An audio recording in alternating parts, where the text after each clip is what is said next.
आम्ही शिवसेनेमध्ये बंड केलं नाही, आम्हीच खरी शिवसेना आहोत। अंतर्गत मतभेदांमुळे हा प्रसंग घडला, पण आम्ही पक्ष सोडलेला नाही। आमदारकी रद्द करण्याचा अधिकार हा फक्त विधानसभा अध्यक्षांचा आहे।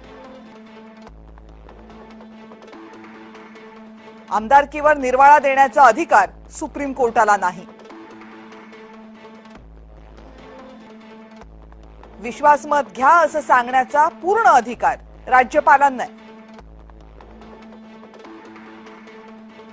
उद्धव ठाकरेंकडे बहुमत नाहीये असं राज्यपालांना वाटलं, म्हणून त्यांनी विश्वासमत घेण्याचे आदेश दिले।